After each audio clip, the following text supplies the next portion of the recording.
All right, we're about to get started. It's asking me now that it's going to be live stream. Is everybody ready?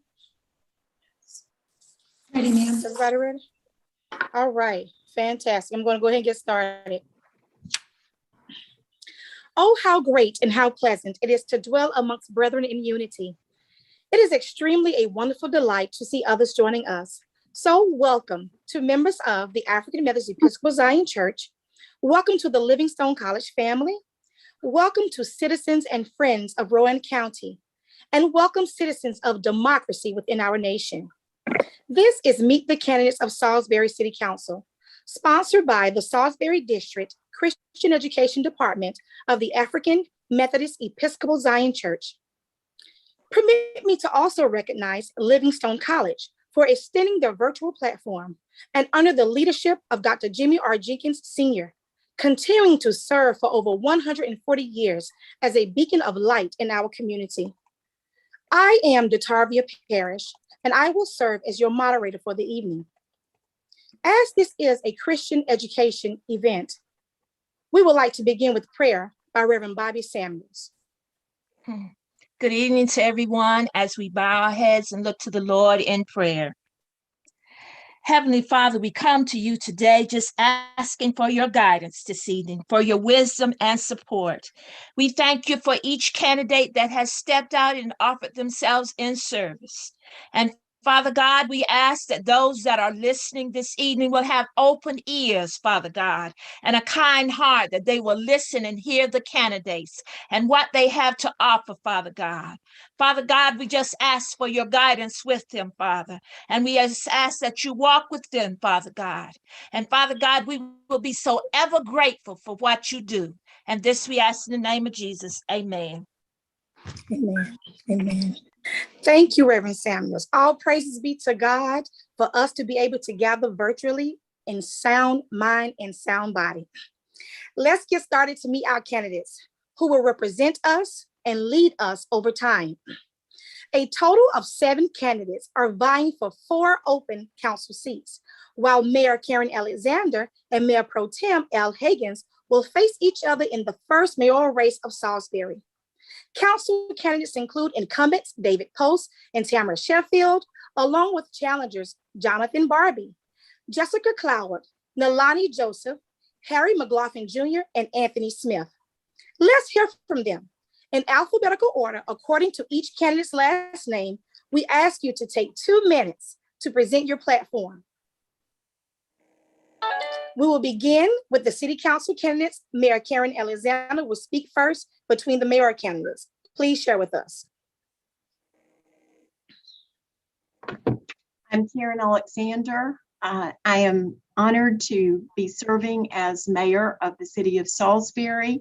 My focus is economic development, which over the last 2 years of my term, we've seen 19 million in direct economic development come to our city and 38 million in indirect economic development come to our city, as well as more than 423 jobs within our county. I'm very proud of the work I do across our community with many nonprofits. I serve on at least 10 different community boards, as well as liaison to the Metropolitan Planning Organization, the Central Line Council of Governments, the Parks and Recs Board in our city, the Public Arts Committee, the Tourism Board as a liaison. So I am deeply and broadly involved in all aspects of our city. And that is my platform, to collaborate and cooperate across all of these platforms, because then we are working together as a community, advancing our city to be the best city that it can be for all of our citizens. Thank you.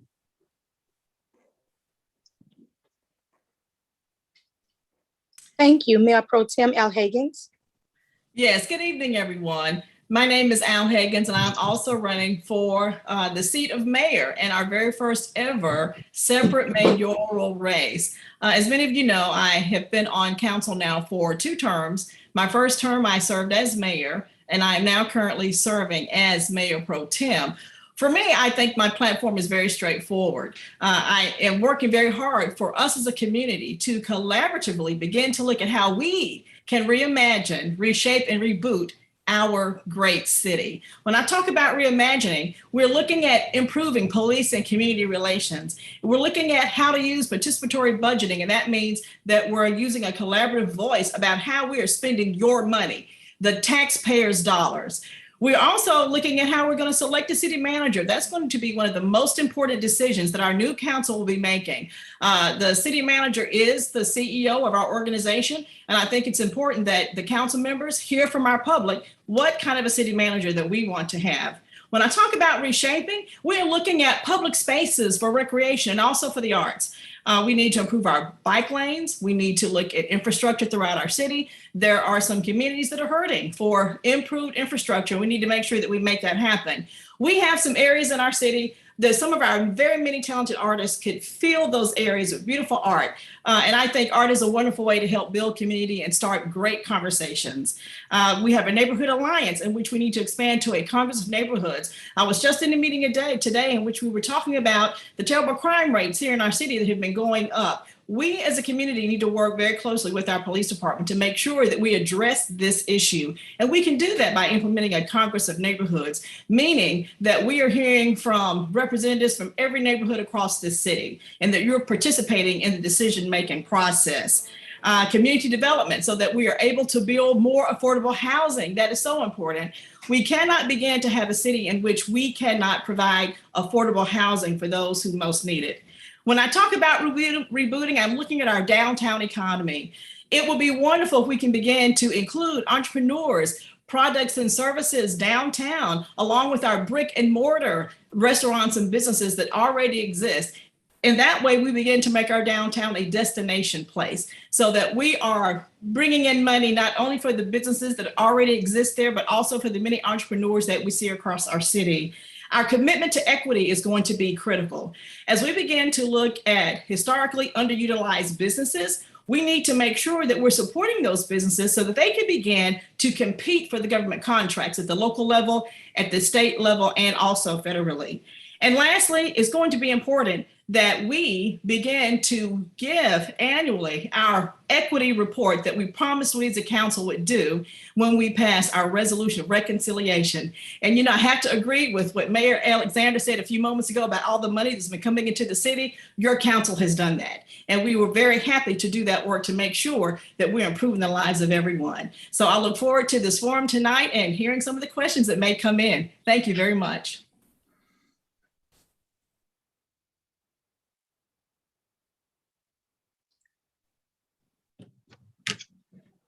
We'll start with the incumbents, David Post.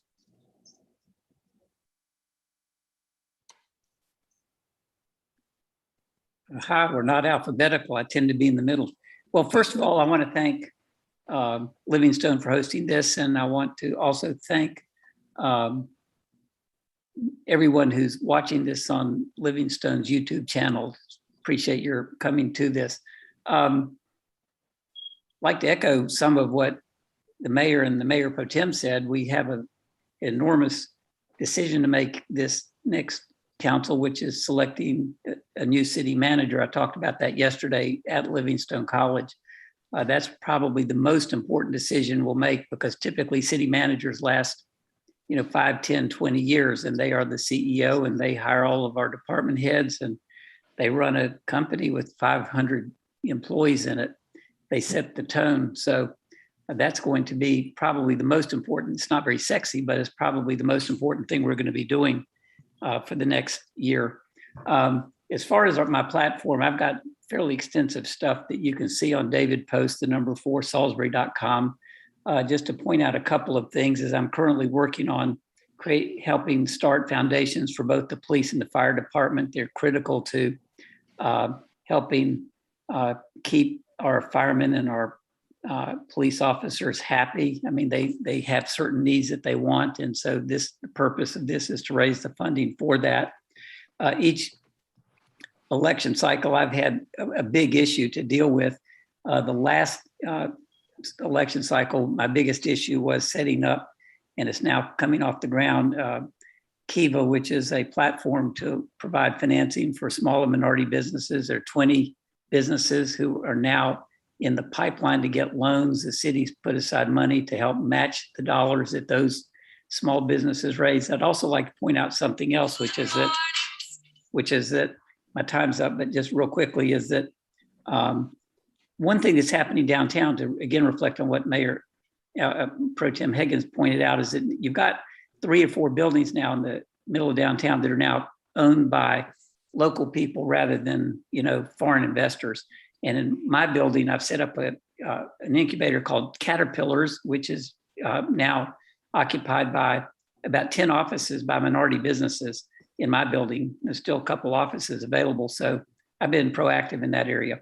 I've got a pretty extensive platform. Thank you for giving me the time. I apologize for going over about 38 seconds. Thank you so much. We'll follow up with the other incumbent, Tamara Sheffield. Hi there, I'm Tamara Sheffield. Thank you for allowing us to have the platform this evening. I've served for the last 4 years. My goal and mine's never changed over the years. It's about, for me, being a citizen here, being a volunteer, and being an activist with you in this journey as we work on Salisbury becoming an awesome city for all of us. I think that the first step is making sure that we're enhancing our quality of life. That takes on a lot of forms. The biggest place we can do it is make sure that we're affordable housing, a place that everybody has a place to feel safe, that we enact a transportation plan that we have. How are we going to move forward in our transportation plan? Excuse me. And then further embrace our parks and rec development, along with making us more walkable and bikeable as a community. Second part of that is really empowering community partnership. If I don't know what you want, if I'm not out there and accessible, if I'm not getting points of view from all different perspectives of Salisburyans, I'm not going to do a good job. I feel like that I have been able to do that. I will continue to do that so that we can make the best decisions that we can by providing the safety and services that make you a better community, regardless of what your address is. That should not make a difference across our city.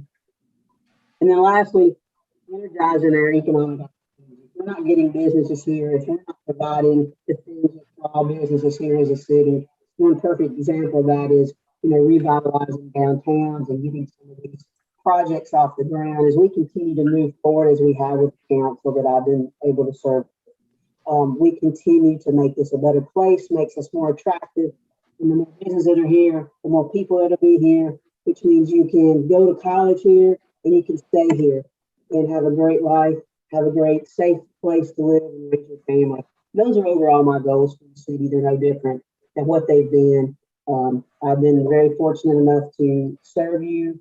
I continue to hear your ideas and thoughts because that's how we make us all better. So thank you again for this opportunity tonight. Thank you, Councilman Tamara Sheffield. Now we have a new challenger, Jonathan Barbie.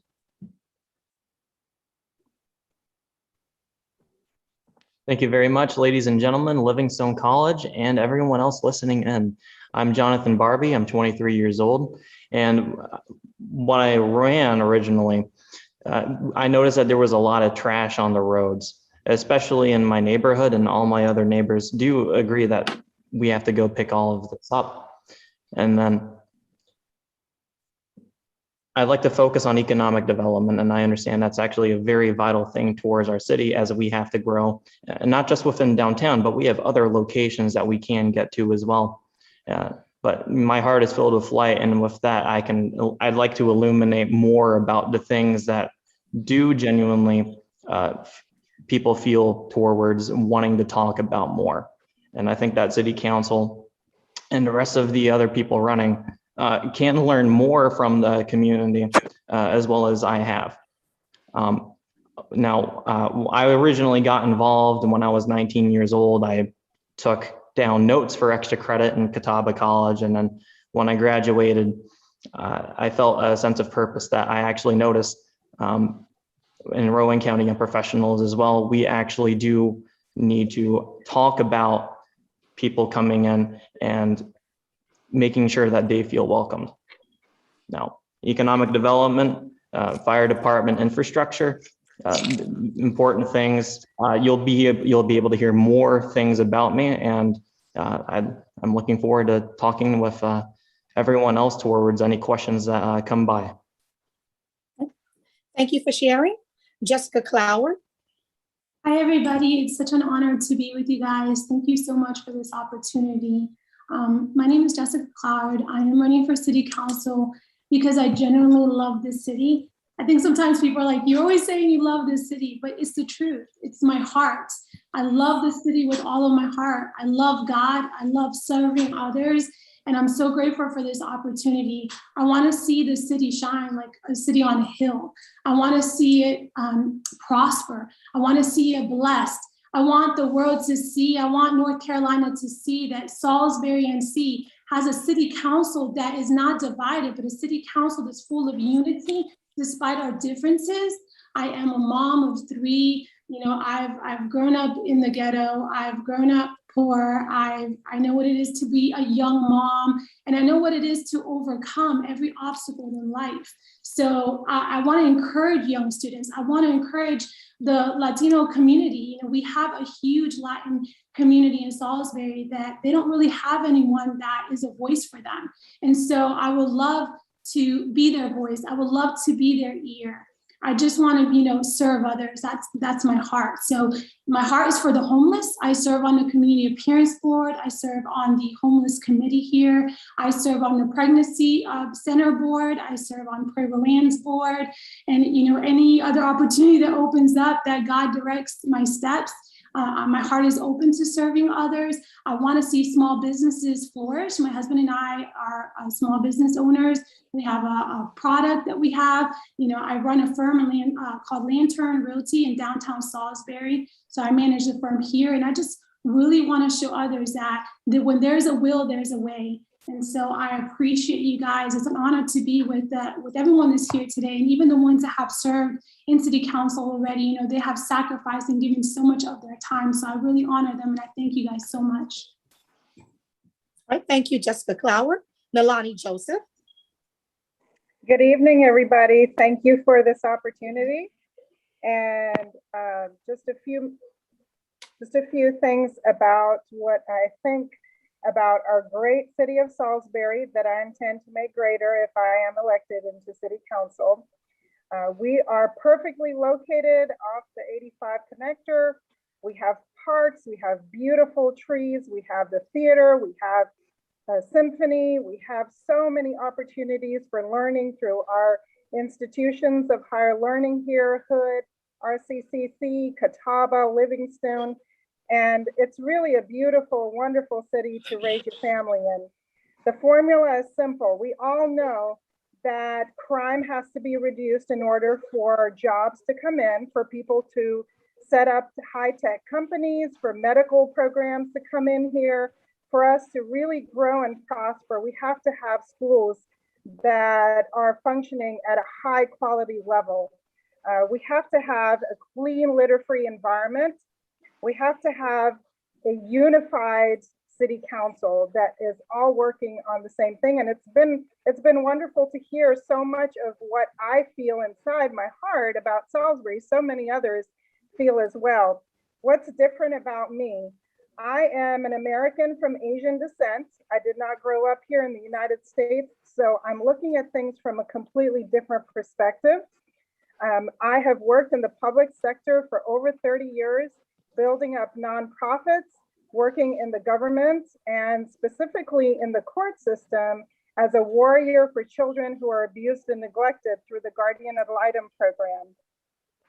I hope to continue my service for Salisbury. I work on the Parks and Recreation Committee. I am the vice president of that board, that advisory board.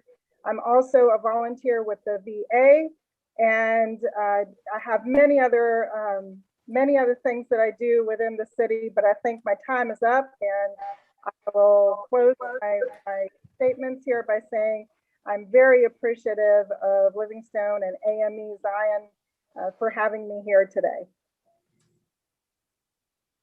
Thank you. Harry McLaughlin Jr. Yes, hello. Thank you for inviting me. Appreciate the opportunity to speak and address some of the things that I have, my priorities. Of course, again, my name is Harry Mack, or Harry McLaughlin. Married and have 3 kids. I've owned the McLaughlin grocery store, in the west end of Salisbury, across from Livingstone College. And I'm also a former special agent of the United States Secret Service, which I worked 15 years in that field. In that field, I protected the president, vice president, and foreign dignitaries, and investigated financial crimes, which means I also conducted search warrants, which it means I had to conduct those things and draw guns when necessary. So because of my background in law enforcement, some things I could look to help in crime reduction. And that starts by bridging communication between the communities and law enforcement. We can do things such as, it really starts with trust. We don't really have a lot of trust, and I hear it because at the store, I have people come in and they don't really trust the law enforcement. They don't trust what the community, the city at all. And I think it's a good stage by building that trust. And something you can do is dedicate a police officer in certain areas. And then also, home ownership. Once the crime reduction, I want to give people the opportunity to buy first-time homes here in Salisbury. It's a transit area. There's many people who want to buy, but just can't find an opportunity or believe that they have programs out there. There are programs and there are things that can be done. It's just bridging those communities and individuals with those particular programs, and to help get to people, because when people are invested in the city thrives and grows. We need to have more people invested, not just being transit here and go, but actually have invested interest in the city to make it better. And then also, what comes with that is business growth, starting with small businesses. Like to have ability to, small businesses helps to stabilize a middle class. And this middle class, it brings up more opportunities, bigger, larger business to come. Salisbury is a historic city, but it didn't have to stay in history.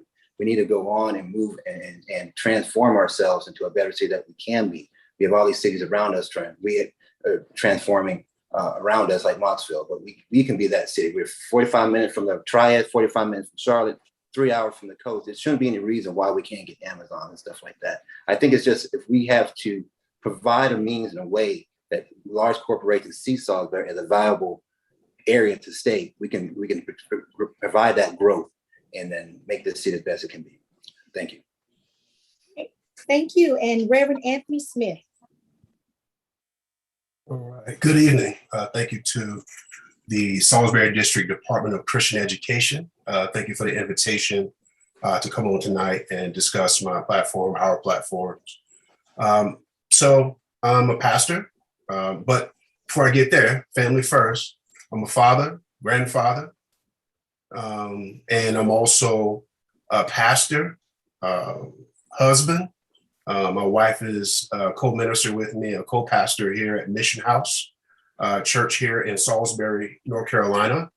A lot of the work, we started this church really about 10 years ago, and we are a community-based church. And so one of the things that we've done through that work is create a space that becomes a hub, that has become a hub for the arts and creativity and music. And also it's been a convening place for very vital community events, convening citizens to discuss many issues in our community, to brainstorm together to address and create transformative solutions.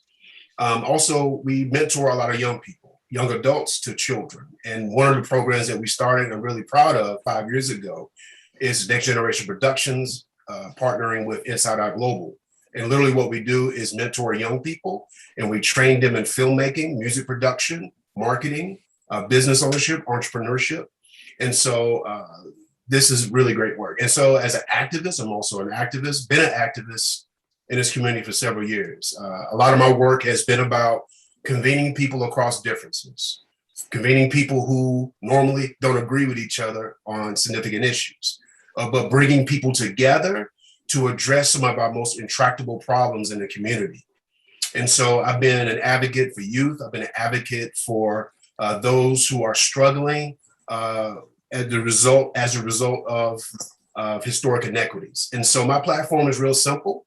is ACES, A for abundance, because I believe all the knowledge and wisdom we need to get this done to transform our city is in the city.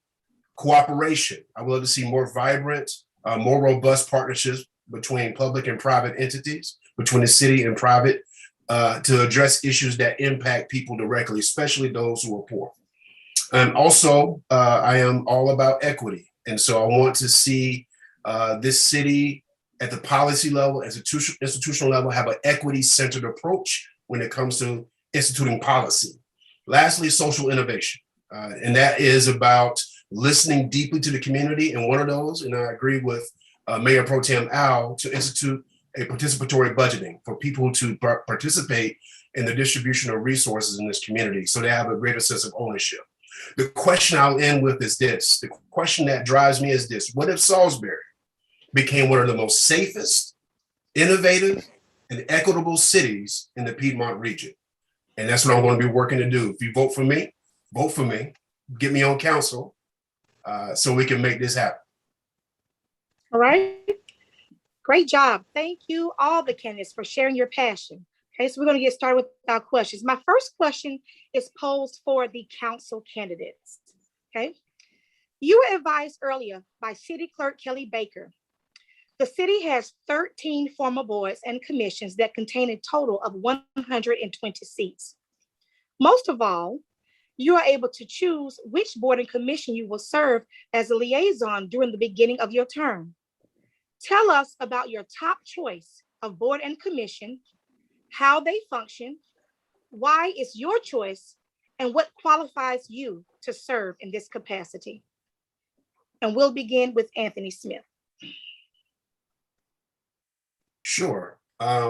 Because of my work with youth and the arts and creativity, definitely the top of my list will be parks and recreation, because I think that that is a department oftentimes is requested to do a lot of heavy lifting, but oftentimes because of budget priorities is oftentimes left at in need. That's what I'll say. I'll be diplomatic and say in need. And so that's definitely at the top of my list, because one of the things I would love to see happen is how can we create a more robust way to engage young people in this community, spaces around the creativity, around the arts, ways that we can probably ways that we can partner with other nonprofits, other community groups to create neighborhood youth centers in our community, where these could be spaces that are embedded in our communities that can become incubators for entrepreneurship. They could be incubators around the arts, around creativity, incubators around leadership and development. And so I would love to be a part of that Park and Rec board liaison. So that'll be the top of my list.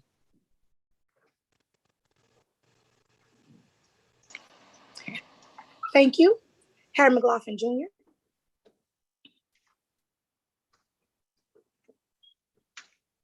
Yes, well, the same thing I was going to say, Park and Rec, and the reason why behind Park and Rec, I think there's so much that can be done.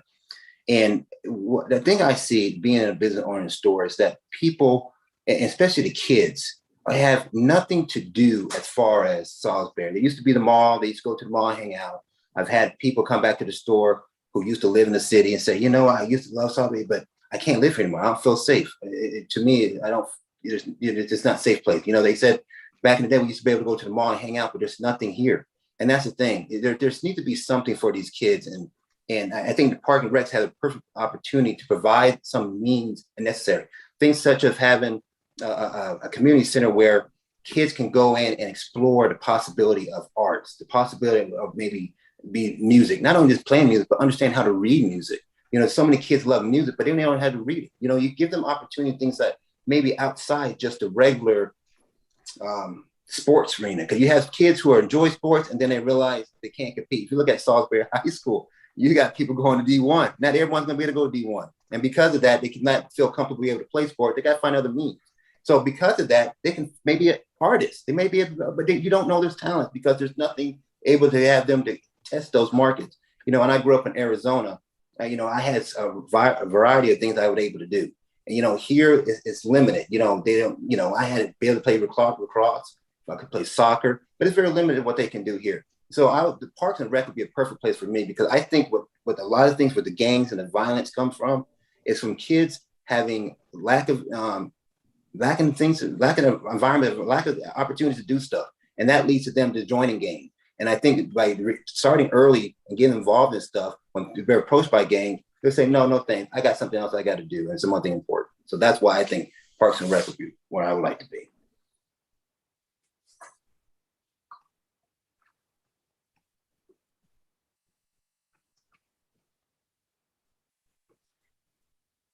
Can you hear me? Delani Joseph, thank you.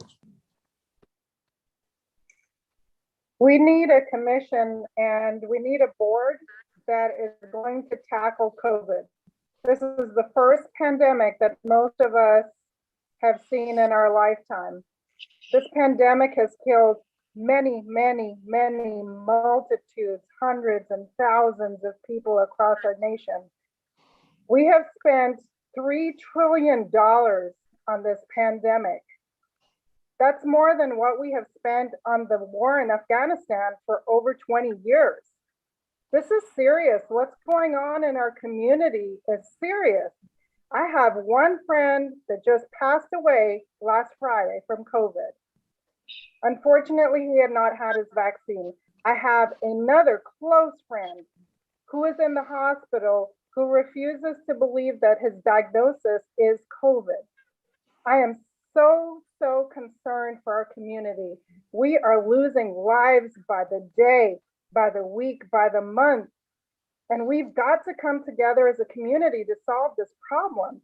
And if we think that this pandemic's going to go away in the next 3 to 6 months and it's never going to rear its ugly head again, we're wrong. This is an issue that is going to impact us for generations to come. We've already lost a year, maybe more, of learning. We have lost lives. We have lost family. We have lost faith. We have become so divisive over issues like masks and vaccines. We need to come together as a community. And for that reason, I am proposing that we create a commission to look into this very, very important and serious life-threatening issue.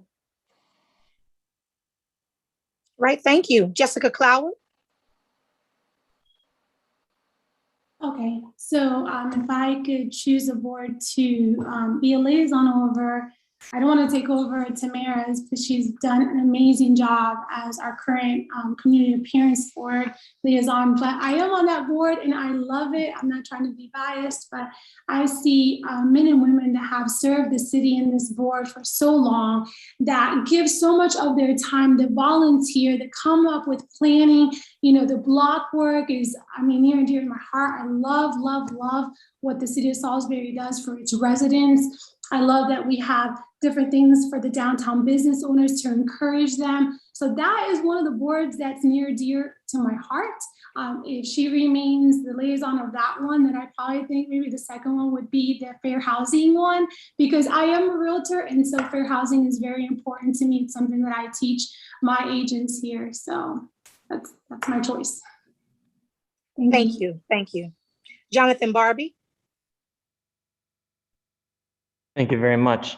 I actually serve currently on the Salisbury Tree Board, as well as 2 others for the county, the Rowan Transit Advisory Committee, and the third one is the Historic Landmarks Commission for the county. When I was originally wanting to be on a board, and I couldn't do everything forever because I was in college at the time, then pandemic happened, and then I wasn't able to make any meetings, but I'm still learning. I originally wanted to be involved with Greenway, with Parks and Rec, but I chose Tree Board. And we need to make sure that if you're going to be on a city council, right, if you're someone that's vying for it, I actually don't think that I should be going into something that someone else is already in doing a fantastic job. I'd like to be the where I should be, where I can be most useful. I do like the tree board. I do enjoy the things I'm very good at. But I do enjoy tree board, and I do think being a liaison on it would be a very good consistency. Let's make sure that all the other city council members are able to be successful in being liaisons. Thank you. Incumbents David Post and Tamara Sheffield, the two of you have already been serving on boards and commissions. Tell us about the boards that you do serve on and how they have impacted the African American communities. We'll start with Sheffield. Great, thank you. Yes, I've been fortunate enough to serve on multiple boards because after each election, it usually changes. So we come to a consensus just for the candidates. You kind of come to a consensus of who's going to become that liaison. And there's times where some of us want to be on the same board, but then we evaluate flexibility, availability, and and knowledge base. So that's kind of how it works out. I don't know if there's ever been a thumb wrestling match or anything over Community Appearance Commission, but Jessica, who knows what's going to happen after November 2nd with all of us. But it does take that collaboration between each other. I have been fortunate enough to serve on the tree board as a liaison, the Community Appearance Commission as a liaison, the Housing Advocacy Commission as a liaison, and I'm also the alternate liaison for our Transportation Advisory Board, which is a mutual board between us and Cabarrus County to determine what transportation projects get put forth for the betterment of our metropolitan area. So directly to answer your question, which ones have impacted the African American community most, I believe that my involvement with the Housing Advocacy Commission has definitely had a direct impact on what we do. We have been able to get grant money where we incentivized owners in certain parts of our community. One specifically was the West End community, where we were giving them money to do repairs of their homes. So it was like a free loan, but then they don't have to pay it back after so many years. So we've been able to create those kinds of programs out of the need. And after we've evaluated the impediments of fair housing that came against us several years ago, we collaboratively formed a fair housing committee, which also directly impacts certain neighborhoods to make sure that we are doing the right thing. And the thing that the fair housing community was working on is the fact that there's disparities between how people get loans, how they get to be renters, and what are the landlords doing. So I think the direct impact that I've been able to have directly on the community has been through my work through the fair housing advocacy program that I've been able to be a liaison for. But I would be remiss if I did not mention BlockWorks. I have been a volunteer on BlockWorks since it began. I think we are entering our 14th year of BlockWorks. I've volunteered since before being elected to city council and serve. And it's just a great project where you bring community members together and you actually tackle a block at a time. And this year is going to be very exciting. We have incremental grants from Lowe's Hardware, and we're going to be able to do it in 2 days. So if you have interest in it, I'm going to plug here for the Community BlockWorks group. If you'd like to volunteer, we're going to do a day on October 19th, and then Give Back Day, which will be October the 24th. And that's when we're going to need volunteers to come out and, hey, if I can volunteer and work on shrubberies and painting houses and doing repairs, anybody can. So we would appreciate your volunteership there. Thank you. Thank you. David Post, will you please respond to the same question? Yes, thank you. Thank you for the question. I would probably answer the question the same way as to which ones I want to be on and which ones I'm on. I want to point out three real quickly. One is transit. One of the things I've advocated since the very beginning, the last 6 years, is that we have smaller, more vehicles which are more environmentally friendly, that serve more neighborhoods. Right now, I've done some work at the homeless shelter. I've had people call me because they missed their bus, needed a ride to work, gone to East Spencer, picked people up, taking them to the, Jake Alexander. Normally in that situation, they're looking at a 1 hour and 15 minutes by the time they change buses and everything. And I've transported people there, just gone to pick them up because they were worried they were going to be late for work. I still think we need to have more routes and smaller buses because we have these gigantic buses that cost $750,000 a piece. We get smaller vehicles for about 10% of that. I'm on the EDC, the Economic Development Commission, which I'm proud of because we are trying to find jobs. I think that one of the great things about the EDC is that it's a partnership with the city and the county. And it's very difficult to have a job development program that doesn't affect every single person who lives in the county, regardless of color or race or religion or sex. And so, it's a rising tide lifts all boats.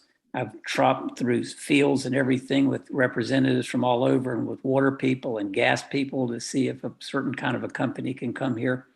And I've enjoyed doing that and want to continue to do that. And finally, I have been on the Community Action Agency 4 times in my life, back in the 70s and the 80s, and twice in the last 10 years. I'm the treasurer of that organization. I was invited to be on that board when I was not selected by city council to be on it. And now I'm city council seat on it. But that manages 15 Head Start agencies and a number of other programs. I think that they would tell you I'm a valuable member of that board. I'm a CPA. When I showed up the first time, or not the first time, about 6 years ago, they had just lost a bunch of programs that were $1 million in debt and were at risk of losing the entire program. I think I've been pretty instrumental in helping save that program, and now we're getting back to almost zero, which is a great thing. And I work closely with that board, and I would also point out that I'm on the Rusty Homes board, and that's very heavily minority, and we're looking at many different options, including feeding sites. I work with Meals on Wheels, which is, providing, feeding sites for people that lack the food. I deliver for Meals on Wheels. That's mostly in the minority community. So I enjoy the boards I serve on. Thank you. The city does not have a board on Meals on Wheels. That's just something I do that's unrelated to city council, but it is related because of Rusty Homes and the connections that they have together. Thank you. Appreciate the question. Great question. That's the first time, I might add, this is my 4th run, that I've ever had that question. It's a great question. Thank you. Thank you so much. All right. My next question is for the mayor candidates, right? In 2016, you asked voters to cast a ballot in support of the Connect NC Bond Act that granted a $2 billion bond referendum for education and to upgrade the state's infrastructure. Most of Rowan County citizens know this included a monetary addition to Rowan Cabarrus Community College for $7.2 million. And a big part of the package approved by the state also included $3 million for parks and recreation grants to benefit children and veterans with disabilities. And I want you to know, I pose this question with excitement because of the new Greenbell Tower that will have its grand opening on tomorrow. I am so eager to visit the site. I love the architecture, the greenery. I love the water wall. But also in this energy is, I guess, the realization of the current status of Kelsey Scott Park that floods out every year, or even the lack of pedestrian accommodations that should be extended down the road in which it is located. So I read much of the funds for the Greenbell Tower were gifted through private donors. But I guess what I would really like to know is, did Salisbury apply for the grant administered through the NC Division of Parks and Recreation Fund? And if so, how are those funds allocated? And also, in the event of securing private or public donations, what is the general formula when considering disbursement? And again, I am constantly reminded of Kelsey Scott Park, specifically because in that application, matching grant could be used to build special facilities or adapt existing facilities that meet the needs of children and or veterans with physical and developmental disabilities, whereas that park is perhaps the closest in proximity to the Salisbury VA. So I welcome your response.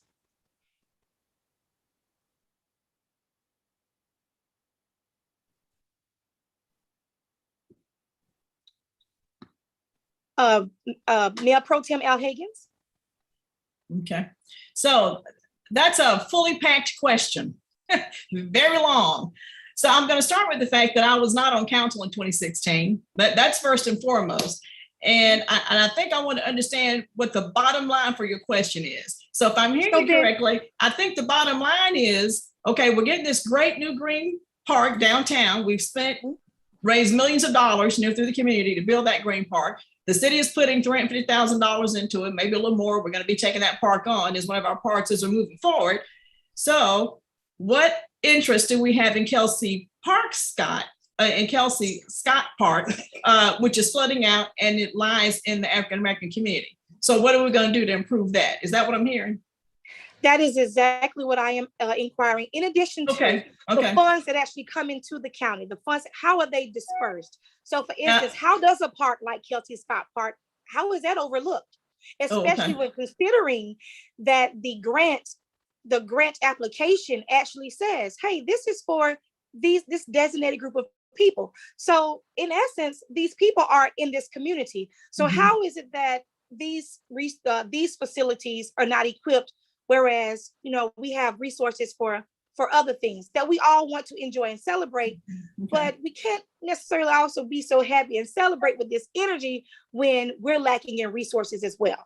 Oh, okay. Well, I want to start with the fact that the Bell Tower Green Park isn't just a park for one group of people. It is a park for everybody. So I think that's a great place to start, to know that this park is open to anyone who lives in Salisbury and anyone who visits Salisbury. So anyone who wants to be able to have access to that park and use that park will certainly have the ability to do that. I think the second piece for me is a simple answer when we begin to talk about how funds don't get allocated to to communities that are predominantly minority occupied. And I think that's because, quite simply, municipalities do not do the job that they need to do in terms of using an equity framework. So when you have a municipality, when you have a local government that is using an equity framework, it allows you to begin to ask those important questions around equity and access for minority communities, whether they be African American or Latino, or because of disabilities or because of language access, whatever the case may be. So not only can an equity framework be effective for helping us to understand how to allocate resources to parks, but it also helps us to begin to understand how we need to allocate resources and access across the board in local government. So for me, I would like to see the city of Salisbury begin to do that. We need to go ahead and establish an equity framework, put that in place so that we are ensuring that we're using an equity lens. The next thing I want to say is that when we have our boards and commissions, and you may remember me talking about this at one point while serving as mayor pro tem, and I even talked about this while mayor, that with our boards and commissions, we did not have a large enough African-American presence. And I was questioning how are we going about making sure that we are having not only African-American voices at the table, but other voices as well. Because as a council, we have a responsibility to look around and say, what voices are not at the table, and to make sure that we include those voices. So for me, it is that we continue to diversify our boards and commissions that we already have in place. And secondly, that we as a city need to make sure that we establish an equity framework. Thank you for your response. Mary Alexander. Well, I was mayor in 2016 when the Connect bond was voted on by the county, and those funds went to fund the Rowan Cabarrus Community College, as you mentioned, and the city does not have any jurisdiction over how that money is spent. And the $3 million was actually for the county. And so the county would determine how they are going to allocate those funds. So there would not have been any grant money available for the city to apply for any of our parks. But what has happened over time, and I've been very involved in this, there are groups that are philanthropical that go, and one of them is the Carolina Thread Trail, and we have applied for multiple grants there. We also do the Partif grants, which come from the federal government, and Kelsey Scott Park has been the beneficiary of several projects that have connected the Greenway that comes through that area and connects to Kelsey Scott Park. And I can get you more information about the exact numbers, but somewhere in the range of 250,000 because of work that has to be done to make the Greenway work in the conditions that it finds itself. And that park was donated with land abutting a creek, which is a good thing to some degree, but during some storms, it does flood. But we did just allocate money for a new roof on the building there, and other improvements have been made, and I can get that information in specific over the last several years. Thank you. So let me make certain that I understand what you're saying. You're saying that when funds go to the county, those are not necessarily to the city? They're not in our budget. That right. The county and the state and the federal government and municipalities all have their own unique budgets. And we can only spend as a municipality what we have in the budget. So we are unlike the federal government. We don't have funds that we can spend more than we have. So I think what I'm asking is that funds from the county are not allocated to the city, and that's That what you're is saying. No. correct. All right, That is fantastic. correct. Yes. Fantastic. But a great so- question. That was a great question to find out and to explain to the public how it works. Thank you. All right, Barbie, Cloward, Joseph, McLaughlin, and Smith. There are approximately $7 million in the American Rescue Plan that has been allotted to the city, whereas funds must be spent by 2026. What type of proposals would you implement regarding the allocations of these funds when determining how they can best benefit Black communities and African American citizens of Rowan County? Please respond to this in about 60 seconds.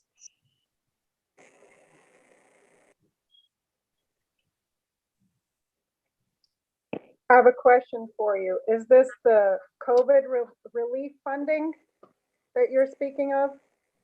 This is the American Rescue Plan funding that that Salisbury actually recently received $7 million. That's supposed to be spent, supposed to go in by 2024 and complete spending by 2026.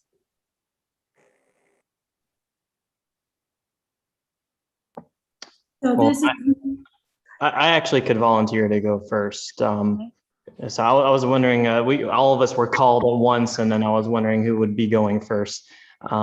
Is it all right if I go? Sure. Thank you.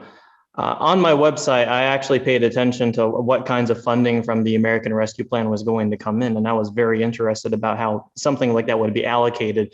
I was looking at different municipalities on how they would be potentially doing this, and I came across the city of Durham's website, and in it, they displayed a very detailed description about how they will properly allocate the funding. And we have different municipalities. We can learn from them. There's three things that we must learn. What is it that we have to identify? What is it that we're going to be allocating our funds towards? Number two is how long is the funds going to be lasting for? And number three, what could we be sacrificing when we go and take that funds and then put it towards somewhere to make sure that, hey, look, I mean, there were some things that we lost, but hey, look, we have funding towards the programs that specifically the American Rescue Plan was directed towards. I plan to release a blog post regarding on how it could be funded in Salisbury. And when I was looking across the different municipalities, I was actually pretty pleased at the fact that our community was so graciously according to the Treasury, approximately $7 million. Yeah, I actually like that question, and I was very prepared for that.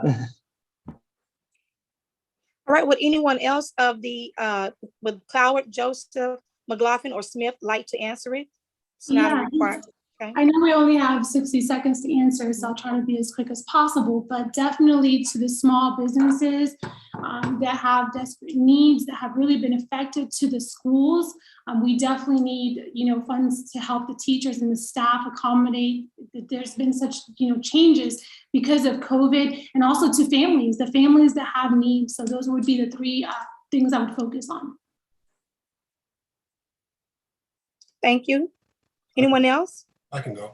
Go ahead. This is Melanie Joseph. Education, education. We have to bring in the experts into our city. We have to bring in people who are from the NIH, the National Institute of Health, people who have spent their lives researching epidemics, pandemics, viruses. We need to bring them into our city so that we can educate our young folk, our people who are hesitant about the vaccine, those who don't know enough about the pandemic and its consequences. We have to continue to educate, and we can only do that if we as a community get together and say, this is a big, big problem. We have to put funding towards education. It's great to fix the problem on the back end, but if we're not preventing the problem and talking about the causation for why people are dying, then our relief spending is all for naught. So I firmly believe that we have to have a very frank, honest conversation about what is going on in our community with COVID and the deaths and the number of people that have been impacted and affected by this, and bringing in the experts to discuss this with us. Thank you. Thank you. Anyone else? 60 seconds here. Here we go. Okay. I appreciate the question, largely because we know that COVID, the pandemic, has broadcasted very loudly existing inequities. It revealed how deep and how deeply rooted these historic inequities exist in our country. And also here in Salisbury. Salisbury has a 22% poverty rate, according to the most recent census. That's disproportionately African-American. And so one thing I would say is that Salisbury, along with Mayor Pro Tem Al Higgins, we need to institute an equity framework as we begin to distribute these funds to programming in the community. And so what does that mean? That means we got to look at how we are funding minority businesses. We got to talk about how we're funding community spaces, public spaces in African-American communities. We have to look at how we are going to hire a new city manager. Does a new city manager have an equity framework? He may be good in finance, he may be good with the money, but does he know how to equitably distribute those monies throughout the community? All right, McLaughlin, would you like to chime in here? Yes. Again, what we need to have, we got to look in the future. This COVID is not tend to go away. It's going to be a situation that keeps continuing. So we got to do business different. Being a business owner, I saw the effects of it. I saw people not coming to work, having to deal with not unable to find people to work, and the ability to just to maintain business. And because of that, you got to look forward and do things. We need to have an opportunity. A lot of small businesses are made from the home, started from home, or little isolated areas. And with the COVID being the situation that it is, you need to have new development to make it easier for small business to work in an environment that is COVID preventive in a way you could say that is immune to any effects of the COVID that may occur to it. Business is not going to be, if you have the same business keep going on and COVID hits again, how many businesses got shut down? I struggle. We've been around for 60 years, but I still struggle. So because of that, we have to find a way to help businesses not only to grow, but also maintain an ability that if something were to come, whether or not it's new technology and printing, that I can go on further, but I only got 60 seconds. That's pretty much it. Thank you. Thank everyone for their response. Okay, and this Thing to add really quickly, 5 seconds. we have to deliver- continue. We have to Sure. continue. I thank you so much. Right. So for our mayor candidates, okay. Recently, the police chief Stokes detailed the rise in violent crime this year, reporting 9 homicides and 36 cases of shooting into occupied dwellings, a 157% increase from 2020. He also stated that crime is most active in the West End and East End of the city. We, the Christian Education Department of the African Methodist Episcopal Zion Church, believe an idle mind is the devil's workshop. Our goal is to build the intellectual acumen of young men and women, and even help to develop fundamental skills with cultural pride and dignity, undergirded in a faith-based environment. Research from major universities, organizations, and even the National Recreation and Park Association states that early childhood literacy is essential, summer programs are significant, and recreational programming should be reconsidered when determining best practices in crime prevention. Organizations in the West End and East End area communities are mentioned, but particularly in the West End community, we're trying to make a difference. For example, Families and Communities Together.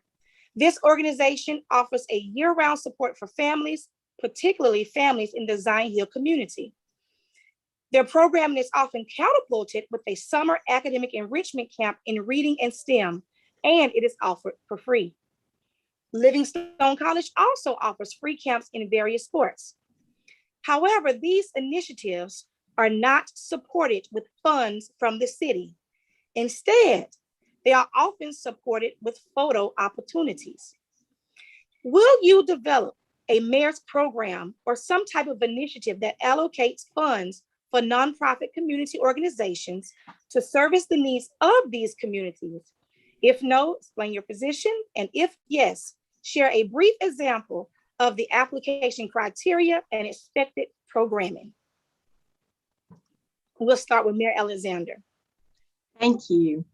It's interesting. I was just at a meeting just before this event this afternoon, along with Mayor Pro Tem Higgins, as well as the candidate McLaughlin. We heard a lot of those same statistics there. And we also heard from the senior resource officer from the Salisbury High School and the principal about the incredible amount of issues they have there with the young people. And one of the things that they talked about being missing was that there was no mentors for these young people that would help them. And I know that Jamel Black, who is the president of the North Carolina Association of Colored People, has a wonderful program called Ceasefire. And in those conversations, I actually said that what we should be doing if we're going to support something is support the groups that are already doing the work in the community. And our new superintendent of the Rowan Salisbury school system was there as well. And there were lots of different ideas that people came up with, but we also, and his idea was that we need programs that teach parenting, that help parents be better guides for their children. And I thought while I was there that it would be a wonderful opportunity to have Livingstone educational students, people who are working, studying in the social services arena, to actually be part of those mentors to those students because apparently, according to all of the statistics that they were sharing, that is what the children need. They want someone who will listen to them. And that's why they love Scotty Robinson so much, who is an officer of our police department.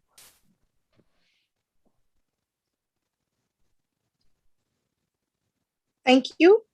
Mayor Pro Tem Al Hagins. Yes. So a couple things here. Yes, I was in that same meeting this afternoon, and whenever they can, I remember seeing Pastor Anthony Smith there as well.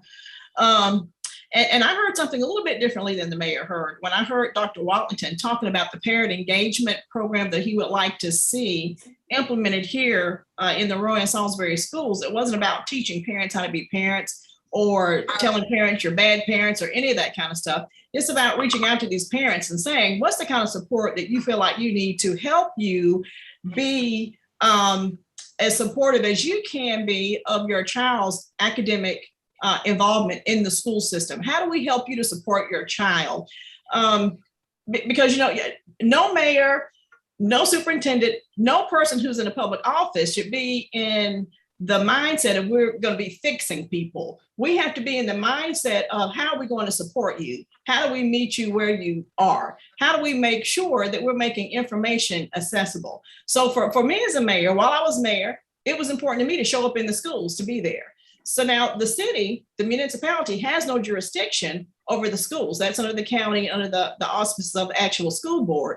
But we can reach out and look in ways in which we can be strong partners. And I think that our city council has been a strong partner with the Roy and Salisbury school system. And I think that we will continue to be a strong partner, especially with the renewal status that our school system has. I think we have some opportunities that we can probably explore and expand. Monies sometimes for municipalities can be very clear as to what we can and cannot do. And so there are some restrictions that we as council members have to be aware of. And we get a lot of that guidance from our city attorney and from our city manager. But yes, for me, if I were to become mayor again for the city of Salisbury, that's a priority for me. How do we partner with the Roy and Salisbury school system to make sure that we are creating spaces where children can continue to increase their literacy rates, so they can have safe spaces where they can go and have a safe haven? Safe haven came up a lot this afternoon. We were in that meeting over at Gethsemane. And so I think that we're going to have to put some very intentional and deliberate thought into how we plan to move the needle forward in terms of reducing our crime and making sure, quite frankly, that we're taking care of our babies. We should not have babies who are dying in our community. And for me, if you're a third grader or if you're a 10th grader, I'm a grandmother and a mother. They're my babies. So thank you for allowing me to have a little time to answer that question. Okay. And thank all of you candidates for a wonderful night. The hour is upon us. We want to thank you all for joining us, and we wish you much success in your municipal endeavors. And thank you for obliging me as your moderator this evening. I want to remind everyone out there to get out and vote. Early voting begins October 14th and ends on October 30th. Please note, weekends, including Saturday and Sundays, are included in the early voting period. The early voting site is the Rowan County Board of Elections, located at the Old Mall. The address is 1935 1935 Jake Alexander Boulevard West, Salisbury, North Carolina, 28147. And of course, we know that election day is November 2nd. You can vote at your local designated municipal precincts from 6:30 a.m. to 7:30 p.m. We will close out tonight with just 60 seconds final thoughts from each candidate. We will start with the mayor, then Mayor Pro Tem Al Hagins, then David Post, Tamara Sheffield, Jonathan Barbie, Cloward, Joseph, McLaughlin, and Smith.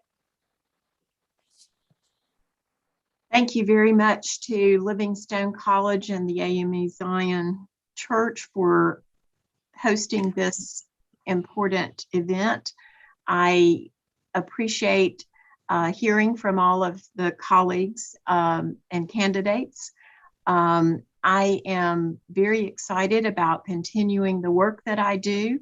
I am, and I've said this before, a woman of few words, but I do a lot of work in this community behind the scenes, and that is what helps our community to move forward, and why that we have, in spite of a trifecta of challenges over the last 2 years with the pandemic, social justice issues, and economic development fallout, I have worked with our community partners, and we have moved this city forward in a very positive way. And do we have issues to solve?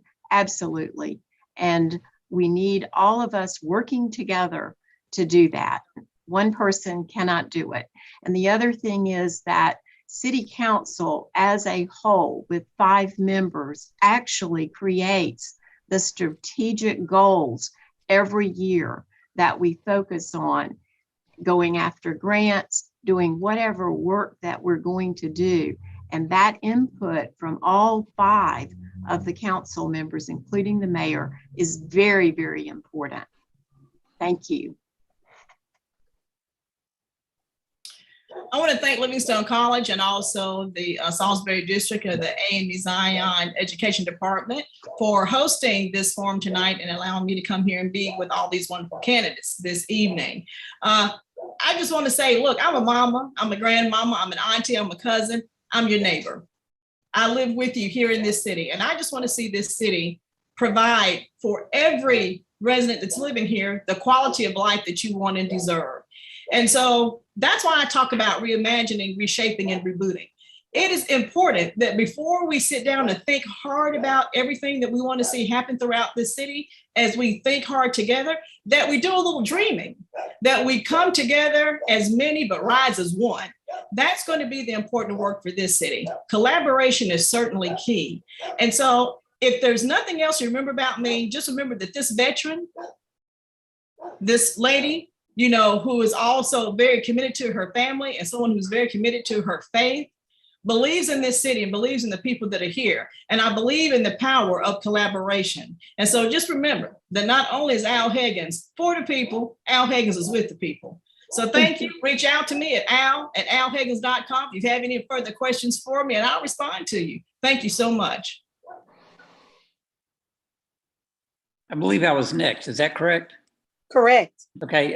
My name's David Post again. I want to first of all thank not only Livingstone, but also everyone who's watching this for participating. It's an interesting doing this on Zoom. I guess it would be the same if we were in person. There's Mr. Wade there, just joined us. Told him I wanted it to be him, you know, when I was running, because he's so articulate and young and smart. If you look at the candidates, we're a rainbow.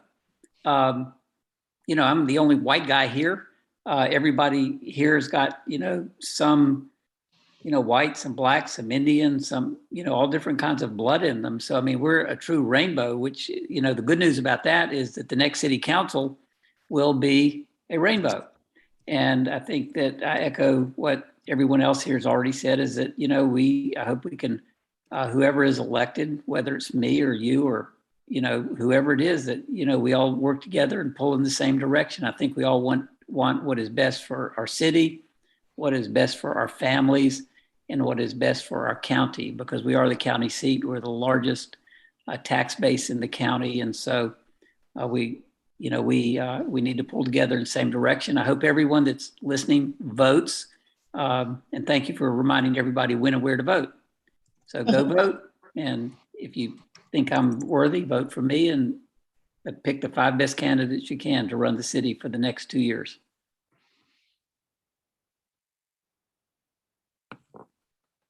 I believe I'm next.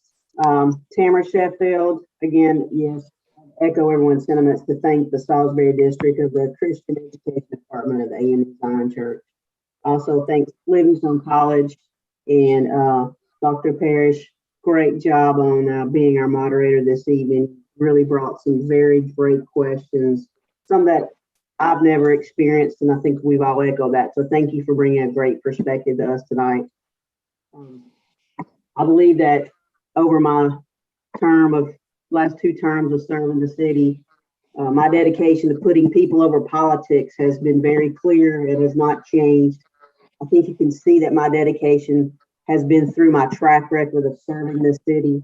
I believe in serving all of the city citizens. Um, you know, I'm a citizen, I'm a volunteer, I'm an activist, I'm no different than you in trying to make the best day we can every day. And it does take a collaboration of 5 of us to do that. I will continue to use fact-based decision-making with a good business sense to make us all move forward and be aware of what it takes to have a good, equitable life in Salisbury. You have a choice to pick 5 of us to move the city forward. And if you'd like to learn more about me, my website is Tamara for FOR Salisbury. So TamaraForSalisbury.com. You can find me on Facebook, Twitter, Instagram. But I would love to hear from you because we can't do anything for our communities if we're not communicating. So please reach out. Appreciate everybody for watching tonight. And again, thank you for all of our hosts this evening. Name is Jonathan Barbie. Oh, apologies. Is it Jonathan, Dr. Parrish? It's Jonathan's time. Yes, Barbie. Mhm. Thank you, everyone, for allowing us to be here to speak. Thanks for the invite. I'm Jonathan Barbie. Remember me when you potentially go out to go vote on November 2nd. But, you know, my grandfather was a survivor of the Bataan Death March. And I remember what it was like when I had to go out in the alleyway and take a bath. But I'm here in Salisbury and I'm a local. I've been a local. I was running the streets when I was on the cross country team in high school back at Salisbury High. And I do have a heart for this community. Everyone else that has filed, and including me, we're all people of courage. And people of courage are people of faith. It's a pleasure to meet all of you. My website is votejonathanbarbie.org. Thank you. Thank you. Thank you so much, Dr. Parrish, for being an amazing moderator. Thank you to Livingstone and Amy Zion. Thank you for all those that are listening and that gave your time to hear our hearts and our vision for this city. I just want to share with you that the joy of the Lord is our strength. I love the fact that we can come together in unity. I will never give you false promises that I'm not going to keep. I'm super transparent. So if you have any further questions and you want to reach out to me, I am here. I have an office in downtown. You can reach me at any time. Again, I love this city and I want to see it prosper. I want to see us united. I want us to be the light on the hill. So I appreciate you. And I want you to know that your voice matters. Your vote matters. Take this very serious, please, because people don't understand that the city, the municipal voting is the lifeline of this state. It is so important that you vote. It's so important that you go out there. It's so important that you pray about who you need to put in those positions. Please don't stop praying and seeking the Lord of who he wants in these seats. So I thank you, Jessica Cloward, for Salisbury City Council. Don't forget to vote for me. Okay. And the last person here, Melanie Joseph. I have a special affinity for the African Methodist Episcopal Church simply because I grew up in the Methodist Church in India. So the Indian Methodist Church is very close to my heart. My parents were Methodist missionaries, my father an American, my mother an Indian. And some of you heard me say that I am a multiracial person yesterday at Livingstone, and that's how I got to be multiracial. So thank you so much for hosting tonight. I'm very pleased and very proud to be part of the Methodist tradition. A few last statements about our minorities here in Salisbury. We have to have STEM, science, technology, engineering, and math emphasized in our schools. We have to have a way to close our income gap. We have to partner with Livingstone and Hood in order for our children to stay here so that we're retaining our talent. And USA Today actually says that we need 120,000 Black doctors in America. Some of you heard me say yesterday, that people who are of color go to other people of colors as doctors for their family physicians because they feel an affinity to them. And that's who we need to build up in Salisbury. We have a great and huge African-American population right here in our city, and we have to find a way to build them up and to get them educated and to really focus in on our institutions of higher learning so that we are pushing and encouraging our students to become the next doctors, the next nurses, the biotechnicians, the virologists, the people who are going to solve the world's problems. We have got to get that going in Salisbury. And we've done so much already, but we need to continue that. And I want to thank all of you for being such a wonderful group to work with. Everybody has been really excited and congenial. And again, I thank all the moderators and everyone behind the scenes that have worked with us tonight. www.naliniforsalisbury.com, and it's also naliniforsalisbury@gmail.com if you would like to get in touch with me. Please do. I'd love to hear from you. Okay, hello. My name is Harry McLaughlin, and I'd like to thank Livingstone and Amy Zion.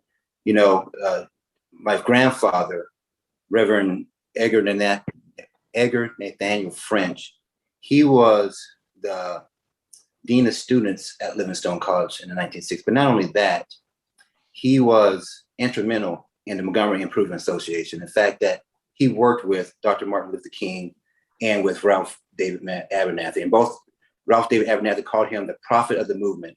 And Dr. Martin Luther King included him as the spiritual future of the movement. Now, one thing about my grandfather, you don't hear that. You know, we have letters where Martin Luther King has written to him and said, thank you for the service that he's done. And there's collaboration. You can find on the internet that he's done with Martin Luther King, but you won't see documentaries when they come to Martin Luther King Day about him. Because it wasn't about the pride in the world, but it was more about being concerned with what was going on and with the citizens and in the community. Same thing with my grandmother. She was a single mother of three who bought the store in 1958. And during that time, there was people who needed credit. She gave people food credit. I do this to this day. When people need help, I allow it to go on credit and let people pay when they can. You know, those individuals installed in me that, you know, it's not about pride. People didn't know what I did in my other job because it wasn't an effing pride. It was more, it didn't make a difference what I did because that didn't help me cut any meat. You know, I almost cut my finger off. They didn't, you know, standing next to the president didn't make a difference what I did then. But what is valuable when I get from both those individuals is that, you know, they lived and worked by the will of God, not by their own will. They did the things that were necessary in order to bring about the fruit of the Holy Spirit, the goodness, love, joy, and peace. And that's what I'm all about. And that's why I got involved in the city. You know, with some of the things I have, I know they did things in the background and I have done stuff in the background with help with the community. But I said, you know, I could take my talents and help those, not only in this community in the West End, but also the city of Salisbury. And that's why I got into this race, and I believe that I can make a difference. And that's why I asked for your vote when you had the opportunity to. And thank you. Thank you. In South Africa, there's a philosophy called Ubuntu. Ubuntu. And what it literally means is I am because we are. And so one of the things that I've learned in my past years as an activist, as a pastor, as a family man, as a veteran, as an engaged citizen in this community, is that we're going to need leaders that understand those, especially those who have been most impacted by the inequities in this community. We can talk about strategy all day long. We can talk about how we're going to do things, but if the culture isn't right, as the great corporate consultant Jim Collins, who wrote the corporate classic From Good to Great, who said that in order to change, culture eats strategy for breakfast. And so the question is, what kind of leaders are you going to have? What kind of leaders are you going to elect? They're going to create a culture of collaboration, a culture of compassion, a culture of equity, where they make decisions not based upon just simply profit motive or just numbers, but the way that it impacts the well-being and livelihood of all its citizens, especially those that are often ignored, and especially those who are not at the table oftentimes. And so I want you to elect me on City Council. You can go to my website, anthonyrsmith.me, and also I'm on IG and Facebook. So come and like my page and learn more about my platform. And the last thing I want to say is this. I joined this race. I had a heart attack last year. And a couple months later, I had open heart surgery. And during that process, I came to a greater awakening within myself, greater sense of calling. As an activist in this community, as a pastor, I've been with people in deep suffering, and I've been with people in the trenches organizing for a greater equity and greater justice in this community. And I came to the point where we need leaders in City Council who are going to shift the policy, who are going to shift the weather that causes some of the conditions in which we're laboring under. And so please vote for me so we can change the weather.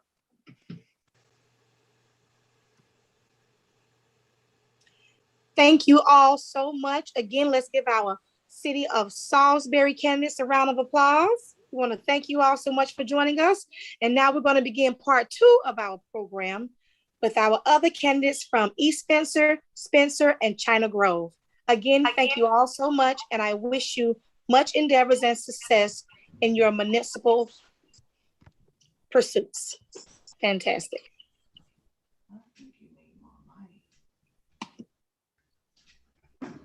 Where's the light?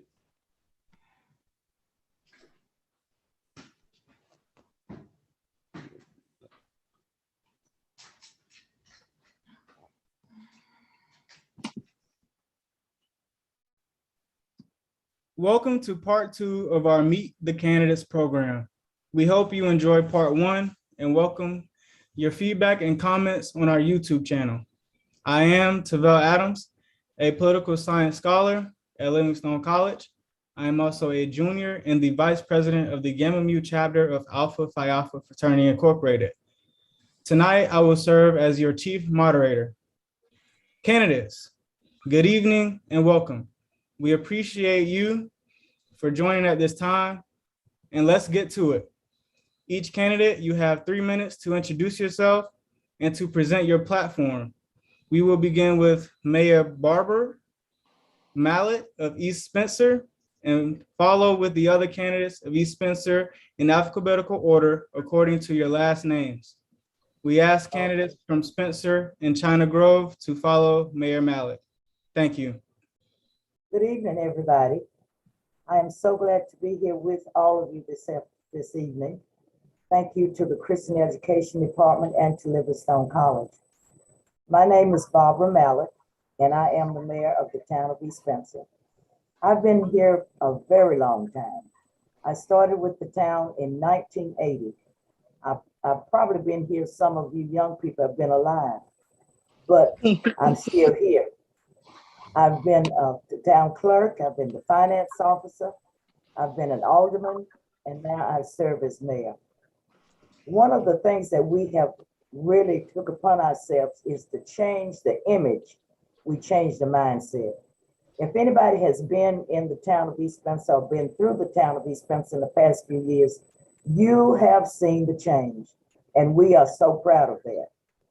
One of my best friends told me, whatever we do, celebrate the good, celebrate small things. Even if we clean up a yard or clean up a street, we need to celebrate. And in the past few years, we have started celebrating activities, bringing people together downtown. To the big city of East Spencer, we do have a downtown.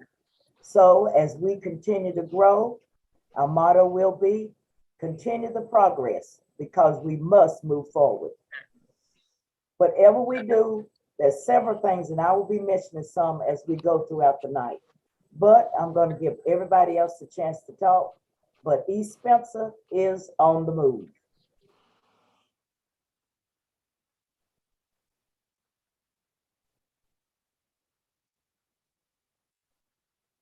Sean Rush, would you like to go?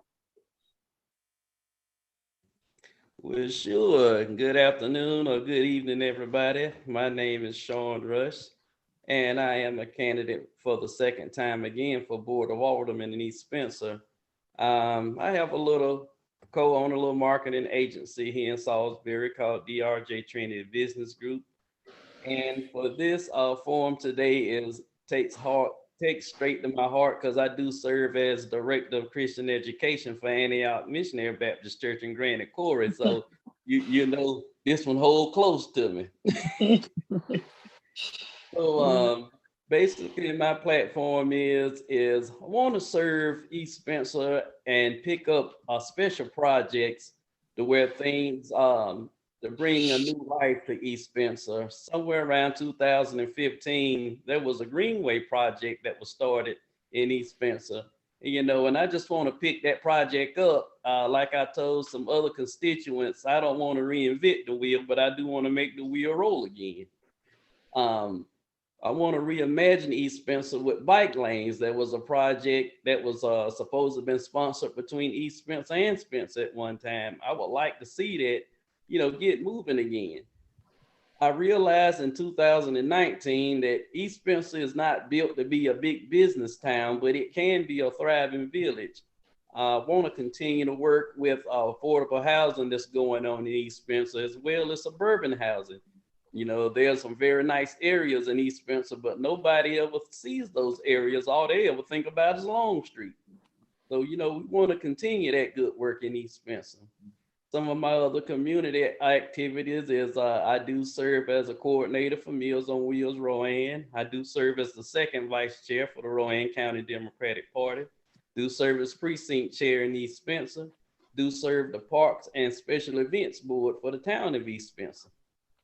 So I try to stay active around the community, try to do my service as well as for God and God's people. Thank you. Thank you. Tony J. Hillian. Are you there? Okay. Albert Smith with China Grove.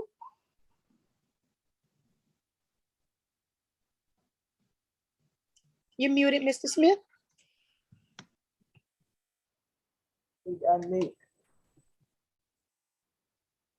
There she is. He's from East Spencer. East Spencer, pardon me. You with Tony J. Hillian or Albert Smith? Albert Smith. Okay, my name is Albert Smith, and I'm alderman at the town of East Spencer. I've been serving on the board for at least 2 years. We replaced someone that had died on the board. And in the 2 years that I've been on, I learned a lot about how the city work, how the town work, and how we can help move this town. East Spencer is a great town. We are moving in the right direction to move things. It's going to take some time to get some things done, but we are hopeful and we are grateful that we are moving, and you can see some of the progress that is going on now. We are getting a new, one of the things we're getting is we're getting a new 24-hour teller machine. First one we had in many, many years. So we are moving and hope that we continue to move. We want East Spencer to be the beacon of Rowan County. Thank you. This is Tony J. Hillian. I apologize, I was on mute. I'm sorry about that. Can you hear me out there? You can go ahead and present us with your platform. All right, I am Tony J. Hillian. I am the alderman here in East Spencer. I ran in 2017 and I became an alderman. And in 2020, I ran for mayor and I was unsuccessful. And it is now time to run again for alderman here in the great town of East Spencer. And I am very passionate, very excited, and I am a doer. And I just love the town of East Spencer. I've been here all my life. I am the son of Mr. and Mrs. Samuel Hillian, and I am the grandson of Mr. and Mrs. Howard Fox and Mr. Samuel Hillian Sr. And I enjoy what I do here in the great town of East Spencer. I have been instrumental in making sure that the police and fire have everything that they need here in the great town of East Spencer in my 4-year term. Also, I've been proactive in making sure that the citizens hear from me, and we have established a great community relationship with the citizens, and also with special projects. I have took on that role as the special projects coordinator and event coordinator for the great town of East Spencer, having events now here in the downtown area of East Spencer, better known as the Great 28039. I get very excited and very passionate about talking about East Spencer because it is the home of heritage and promise, and it is a great place to live. And we are moving and we are thriving, and we don't want to be left behind. So as I continue to make my run here for the second term of Alderman here in East Spencer, I ask you to remember me at the polls, and remember that don't judge me by what has been done in the past. Judge me on what we're doing in the future. And I look forward to serving you 4 more years in the great town of East Spencer. And I thank you for your time.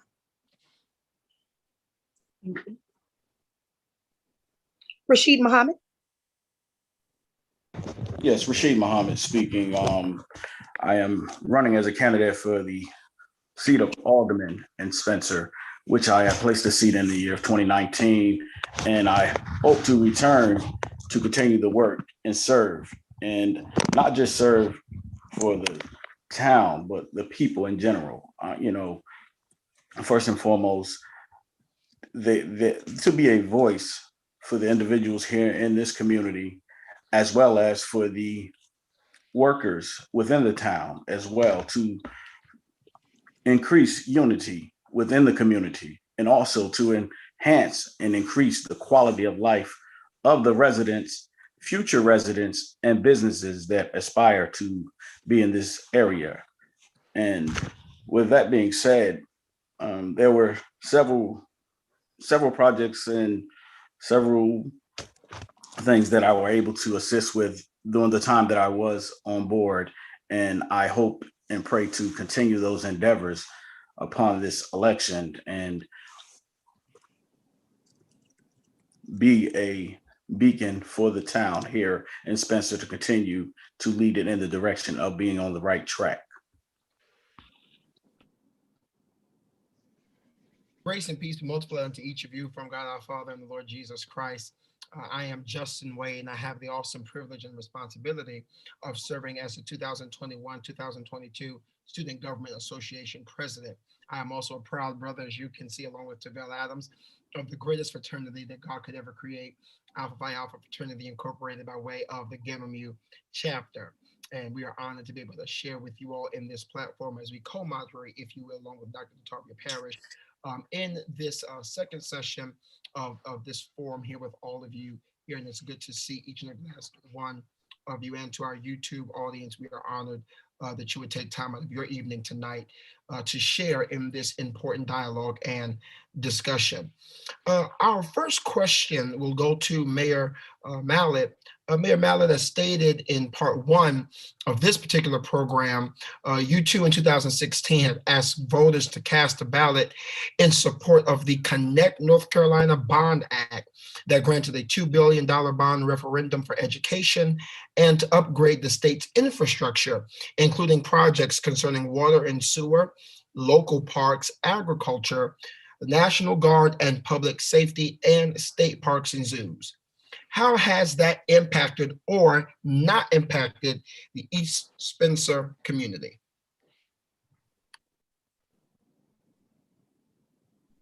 Mayor Mallett, you're on mute.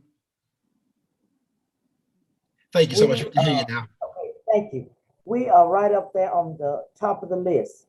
When that bond first came through, it did not get passed until a little bit later in 2019 and maybe 2020. But East Spencer has been on the forefront for receiving grants for the past 4 years. I think we have received at least $10 million in grant funds. We received money for the Roy Johnson Park. I think we received $600,000. It was $300,000. We had to match with $300,000. And with our water and sewer, we received 1.4 million in 2016. And in 2019, we received 1.9 million. And in just this past year, we received 750,000 for housing. So the thing for East Spencer is we had to make ourselves in the forefront of that sphere of influence. That sphere of influence did not only just stop at the borders of Rowan County, it had to reach the state and the federal level. When you receive bond money or grant money, you have to prove yourself. That means you have to dot every I, cross every T. And for municipalities like East Spencer, we have to go the extra mile to show that we can handle money. And that's what we've shown in the past few years. And we are on the trajectory now to receive some additional funds in the state, when the state passed the budget. We are slated to receive at least $23 million. That will help our water and sewer. So when the bond passed, whatever it passed, East Spencer received its fair share, and I'm looking for more. Thank you so much. And if you could continue, if you will, to elaborate on the more so that we can have a better understanding of the improvements that we will continue to make throughout your leadership when, if elected, Mayor, one more time. All right. One of the things that we're looking at is our I-85 corridor. Exit 79 is on 85. We are at least one of the municipalities that has an access to I-85. One of the things that we did, I think in 2017, we put in a loop, a water loop for our water system. Back in 2014, I don't know whether you were here or not, but the Dunbar Center burned. And with that huge fire, it took all the water out of the system. We had to think of another way. We can't do that again. So what we did with one of those water grants, we put in a loop system out on Shote Road, which is like a 12-inch line. And that is out there to make sure we have ample water and also for economic development. That was one of the grants. The next grant we did, we put in, we're gonna take the, we have a pump station. A pump station in our park is not suitable for children. So we're going to remove that pump station out of our Royal Giants Park. We're going to, we have a not functioning water tank. We want that removed. And we also are gonna put in smart meters for our citizens so that we can lower our water bills. There's so much that, you know, we want to do our streets. We hope we'll get some of that infrastructure money that they're talking about on the federal level, which will be passed, I think Thursday, we should hear something. But those things, we want to make sure that we're in the pipeline to get everything that we are deserving to get. Thank you so much, right? My question is for Rush, Hillian, and Smith. And Rush, you actually touched on this when you were speaking in your platform presentation, right? So a comment was made to Elijah Cummings and Maxine Waters regarding their length of service and lack of productivity while in service in their positions. A Republican said to them, "You've been in your position 30 years and your community still looks the same." I joined New Hope AME Zion Church, and it's located at 1470 North Long Street 13 years ago in 2008. And for 13 years, I have driven down Long Street, whereas there are a number of dilapidated homes, closed businesses, and abandoned buildings. How does this happen to communities? How has this happened to East Spencer? And what will you do or push or drive in an effort to increase a sense of ownership and enhance the well-being of town and the residents in your area? And we can start with Smith, then Hillian, and then Rush. Well, one of the things that we are trying to do at the town of East Spencer is the Long Street corridor, where we trying to improve the infrastructure of Long Street. We are in the process of taking away houses that's not suitable to live in. We own a whole lot of things that we're doing on Long Street that in the coming months or a year that we're gonna be working on. One of the things that I do, I let the citizen know that I'm not here. I come and find out if anyone got a problem, especially on Long Street. I try to get to it as fast as I possibly can.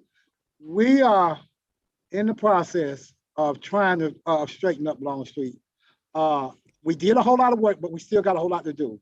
Some of the things that you see on Long Street now, well, about 3 years ago, it looked bad, but we have fixed up some houses. We demanded that some of the citizens and the homeowner work on their house, and they've been doing that. So we are getting better, and we're gonna keep on getting better. Thank you. I will echo what Mr. Smith said, Alderman Smith, about our Long Street corridor. That's one of our main goals. One of our long-term plans is to continue to make Long Street look beautiful as you ride up and down the street. But in my 4-year tenure, we have done some improvements on Long Street as far as trying to keep the grass and to keep the old grass from growing up on the streets. Also, we have worked on some of the homes. We changed our code enforcement, which really makes a difference in the town of East Spencer.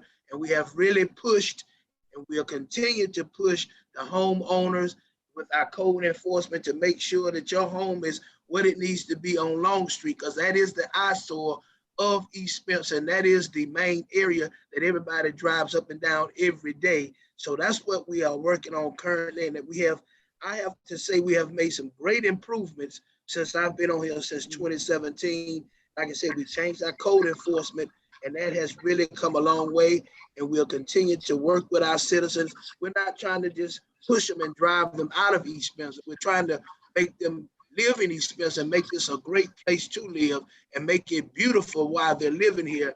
And also everybody making sure that they are doing what they're supposed to do to be a good citizen here. And also, just to echo on some of the other things, we're making sure that we're answering the citizens' problems and making sure that we can continue to move forward. Thank you.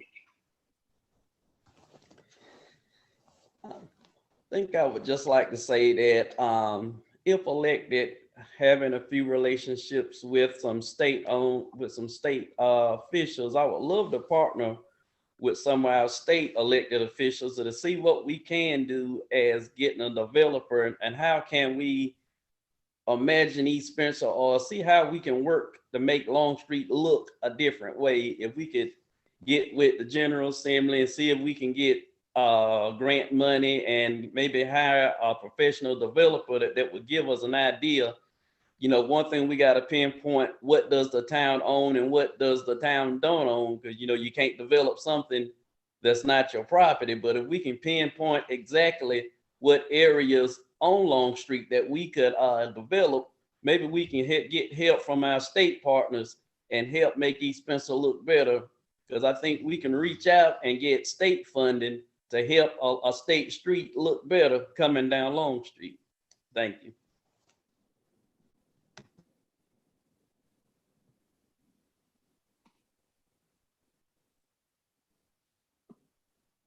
Mr. Adams?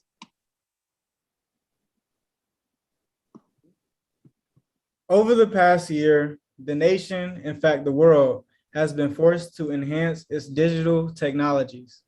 Children were relegated to online learning, adults to online work, and even something as simple as shopping for groceries and seeing a medical professional was all being instituted online. This is a good resource and could be a great one. If everyone had equal access to bandwidth, as this is a challenge in your community, how will you address these now? Basic needs of citizens of East Spencer. And this question is actually for Rashad Muhammad of Spencer. Rashid Muhammad, pardon me. Yes, yes, in these trying times that we have now in reference to the digital technology, I know that the town of Spencer we're working on trying to create a digital library, because there is a library, if you all do not know, within the town of Spencer, and also to educate our youth in reference to bettering themselves in their life as well. And if I can reflect, there are different events that are held within the town to try and promote awareness within the schools, as well as in the central area near the train station, with different events that are held.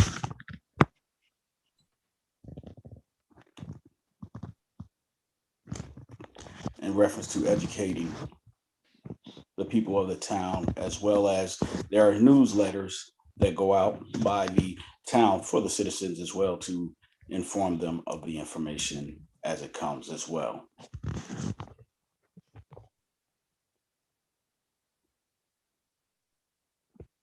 Hey, Mr. Wade, would you like to jump in there? Absolutely, and I definitely agree with Tavel for asking that particular question.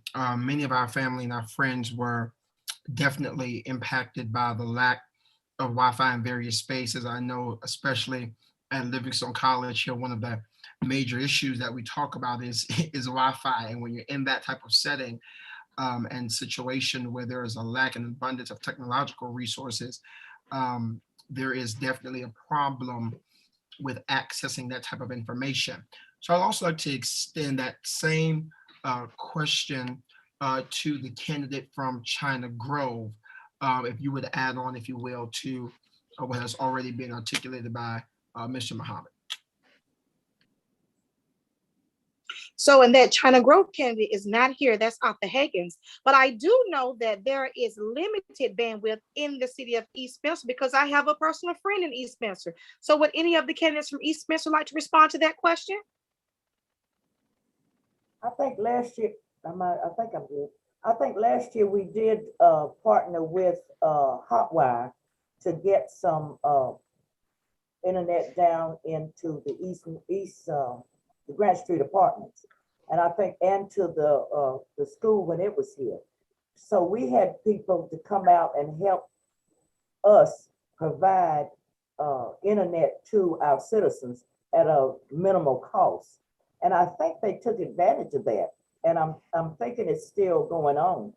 But we do have a pretty good bandwidth within the town of East Spencer, because we have Spectrum, and we also have Hotwire down, like I say, down at the Red Street Apartments. I'm not sure if anyone does not have any Wi-Fi. No one has said anything to us.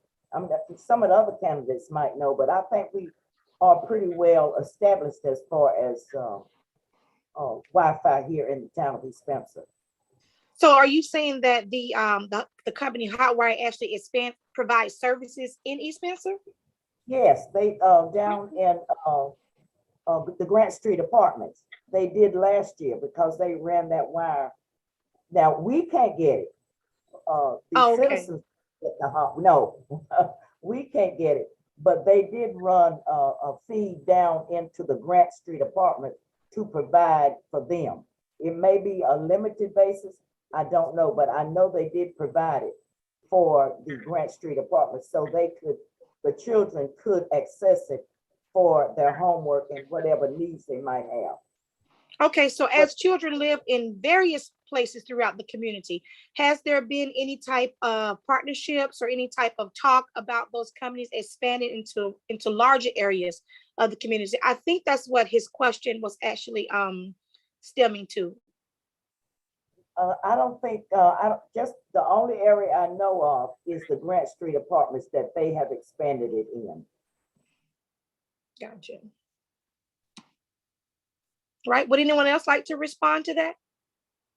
Do you have I would just like to, yes, I would.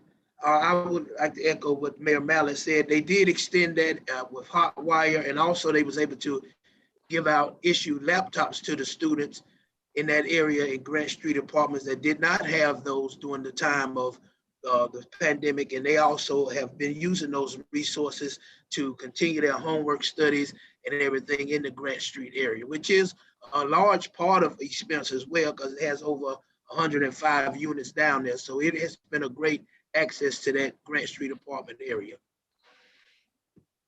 Sure. Okay. All right, Mr. Adams.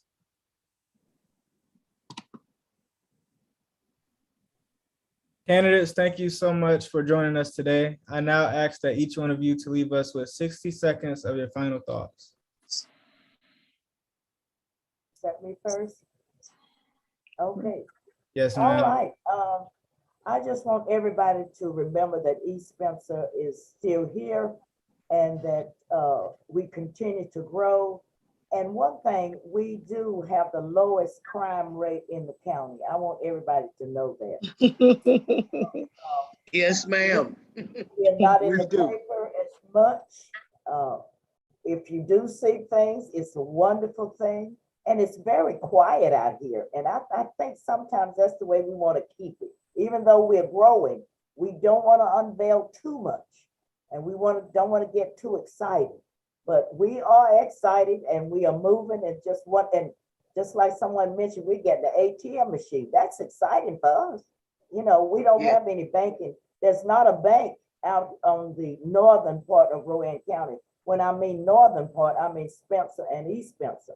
So both towns now will have a state employees credit union ATM machine. And I'd like to thank Livingstone College, Dr. Paris. I see Reverend Samuels here and Miss Rosalind Mitchell. I want to thank them for being a part of it and to the students. I just want everybody to know that I am running again for mayor, even though I don't have a challenger, I have a write-in, but my heart is in East Spencer and I work hard to make sure that we have a wonderful face.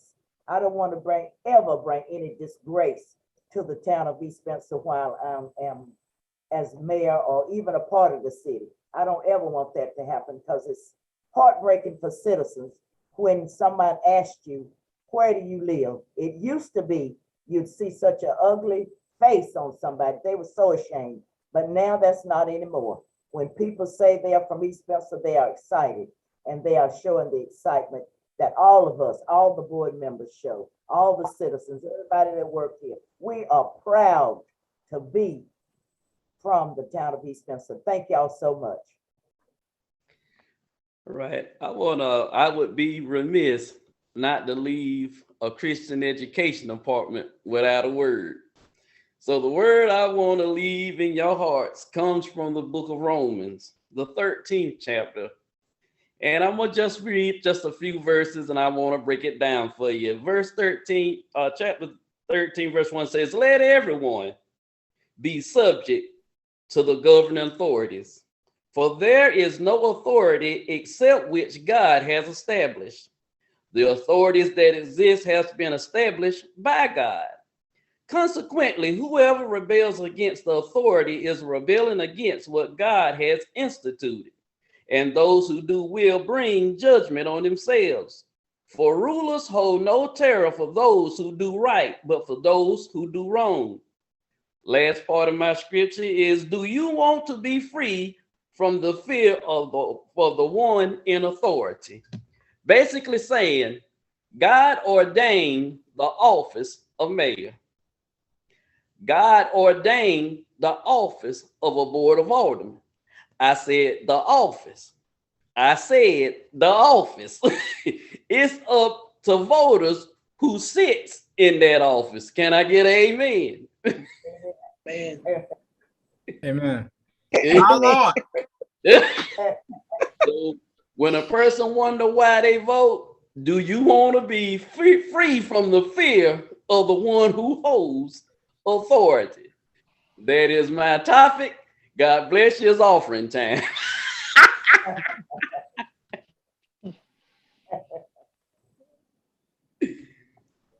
Amen. Amen. Alderman Hill. Okay, again, my name is Tony J. Hillian, and I am a candidate for alderman here in the great town of East Spencer. And I am very excited. I love what I do. Once again, I am asking you for your vote. I am seeking you for your vote. And I ask you to let me continue for 4 more years, and I will promise to continue to be proactive in listening to the citizens' problems. I am also an advocate for the police department and the fire department. I serve as a treasurer for the fire department. And I am just happy and ecstatic about being in the town of East Spencer. And I love East Spencer. I've been here all my life. I don't know anything but East Spencer. And I love serving on the town board of East Spencer. And also, I am the special events coordinator, and I would like to continue to be the special events coordinator because we have brought a lot of different excitement, Spring Fest, the Southern Soul Music Festival to East Spencer, and I have been instrumental in making sure that the grants were written and we received those grants. So I am a very excited young man, and I continue to be a community activist in East Spencer and Rowan County. If you know me, I'm known all over the county and all over Rowan County for doing community events, for being an advocate for the youth. And I have not stopped. I have just picked up, and I continue to work hard at what I do. And once again, I would love to be your alderman again for 4 more years in the great town of East Spencer, better known as the 28039. And in closing, I'd like to thank Livingstone College. Thank you for inviting me. And also in closing, I would like to say, let the works that I've done speak for me. Thank you. Thank you. Smith? Yes, I'm running for the candidate for alderman. I have took this position 2 years ago, and I think I did a pretty good job at it. I try to go out and meet people, see what the problem is, solve the problem. I try to be honest and straight with the people. I was born and raised here. I moved away. Somehow, it made me come back. I don't know what made me come back, but it made me come back. But I love East Spencer. I mean, this was my roots, and and I just want to continue to do this thing for East Spencer. I want East Spencer to thrive, move forward. We want to be, like I said before, we want to be the beacon of Rowan County. We don't want to be, out there doing all this and doing that. We want to do what the citizens elected us to be. We are trying to do all we can. If anyone of the citizens that want to speak to any of the aldermen, especially me, all you have to do is just call up here and they'll get the message to me, and I'll come to your house and see what the problem is. We are continuing to do the work. I want to continue to do some of the work. I'm sort of in the back scene of a whole lot of stuff you might not see. But I'm so happy and glad that some of the things that we're doing is going to be benefit for the town of East Spencer. We just got to hold on just a little bit longer, and you're going to see how East Spencer is going to move up in the county. I want to thank Livingstone College, the moderators, especially Rosa Mitchell. I know her for a long time. And also you for Dr. Parrish for your time. Thank you for considering us. We love this. Hope we can do it soon. Thank you. Thank you. Fantastic. We'll wrap it up with Rashid Muhammad of Spencer. Yes, again, Rashid Muhammad, running for Board of Aldermen in the town of Spencer. Tavis Smiley once said, "When I step in, my people step in." So with that being said, I'm here to serve. I'm here to serve for the residents. It's not about me. It's about them. I'm here to serve for the workers in the constituents in the whole surrounding county of Rowan. And again, as we all know, we have faith. We all have faith. And if we do not work, that faith is dead. So At the end of the day, I am here to serve. I'm here to work. And I want to thank Livingstone College, my illustrious institution. I want to thank the Amick Zion Christian Education Council, Dr. Parrish, Ms. Rosalind Mitchell, young man Tevo Adams, and Justin Wade. And I wish all the candidates the best of luck in this race. Hey, thank you so much. Again, thank you for joining us. Thank you, YouTube watchers. Thank you, Zionites. Thank you, Blue Bears. Thank you, East Spencer. Thank you, Spencer. Thank you, Rowan County. Let's give a hearty amen to all of our candidates. Amen. Okay. So I extend warm regards to each of you in your municipal endeavors. And because I am Amy Zion, Rush has me in the spirit, we're going to end this evening with the Christian education benediction of the African Methodist Episcopal Zion Church. Every member a Christian, every Christian a worker, every worker trained, a worker need not be ashamed. This we ask in Jesus' name.